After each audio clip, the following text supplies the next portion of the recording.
অনেক দিন আগের কথা। একটি গ্রামে সখা নামে একটি ছেলে বাস করত। সে সবসময় নতুন কিছু করার চিন্তা করত। তাই সে সবসময় নদীর কিনারে গিয়ে ভাবতো কি করা যায়। একদিন সে সে চিন্তা করলো এখন বাণিজ্যে বেরিয়ে পড়বে, এবং যে ভাবা সেই কাজ, সে বাণিজ্যে বেরিয়ে পড়ল জাহাজ নিয়ে। এরপর সখার জাহাজটি বাণিজ্যের উদ্দেশ্যে চলতে লাগলো। সে সাগরের গভীরে যেতে লাগলো। হঠাৎ করে জাহাজটি তার গন্তব্য হারিয়ে ফেলল, এবং সে অজানা দ্বীপের দিকে চলতে লাগলো। জাহাজটি ধীরে ধীরে অজানা দ্বীপের দিকে যেতে লাগলো। কোনো কুল কিনারা পাচ্ছে না। জাহাজ শুধু চলতেই থাকলো, চলতেই থাকলো।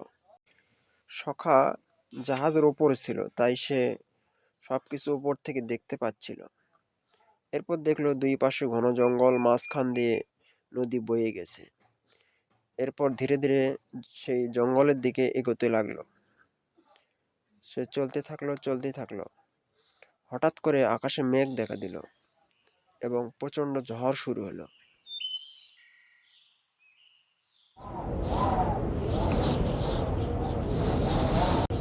ঝড়ের সমস্ত কিছু উলটপালট হতে লাগলো।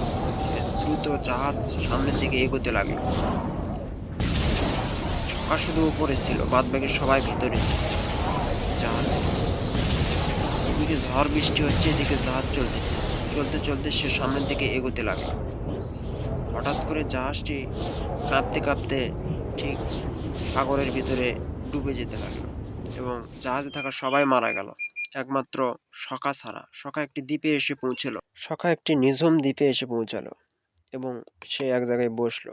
চিন্তা করলো, আমি কোন দ্বীপে আসলাম, এখন যে আমার কি হবে, এখানে খাবারও নাই, কিভাবে চলে।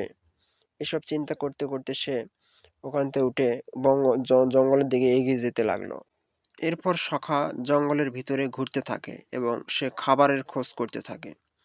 সে দেখতে পায় কোথাও কোনো খাবার নেই, শুধু গাছে কিছু ফলমূল আছে, তাই খেয়ে সে কোনো মতে তার জীবন রক্ষা করলো। এরপর সে জঙ্গলের ভিতরে ঘুরতে থাকে। কয়েকদিন এভাবে কেটে যেতে থাকে। হঠাৎ করে একদিন সে একটি জঙ্গলের একটি গাছের তলায় বসে আছে। সে দেখতে পেল একটি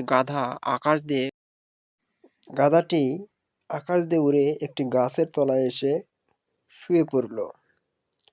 এরপর সখা দেখলো যে গাধাটি ঘুমিয়ে পড়েছে, এবং তার পাশে একটা চকচক করছে হীরকখণ্ড। সে আস্তে আস্তে গাধাটির কাছে উঠে যেতে লাগলো।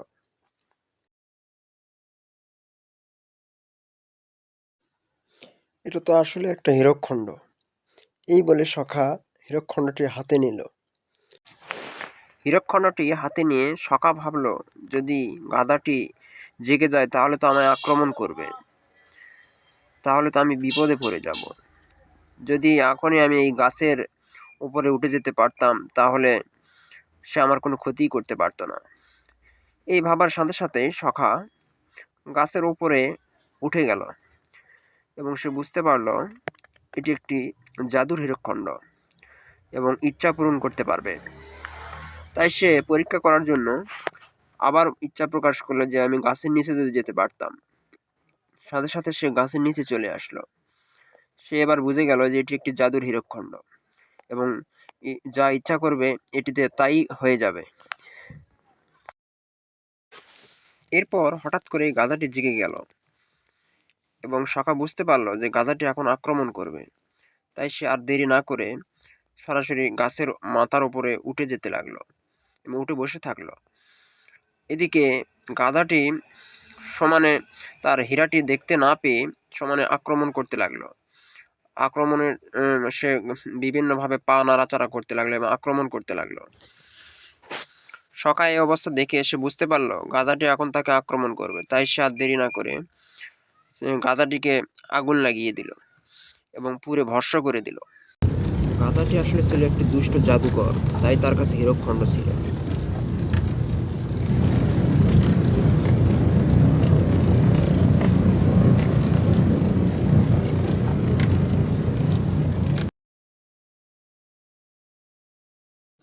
এরপর সকা ইচ্ছা প্রকাশ করলো তার একটি সুন্দর পোশাক পরিবর্তন হয়ে যাক। সাথে সাথে তার একটি সুন্দর পোশাক পরিবর্তন হয়ে গেল।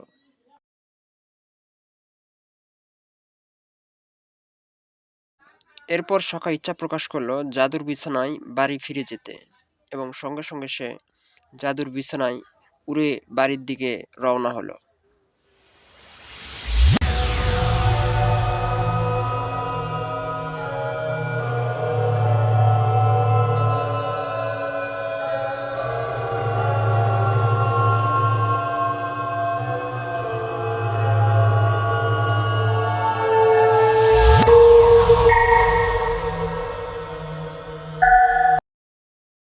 এভাবেই সকা তার ইচ্ছে পূরণের মাধ্যমে, জাদুর হীরকখণ্ডের মাধ্যমে অনেক ধনী ব্যক্তিতে পরিণত হলো এবং সুখে শান্তিতে বসবাস করতে লাগলো।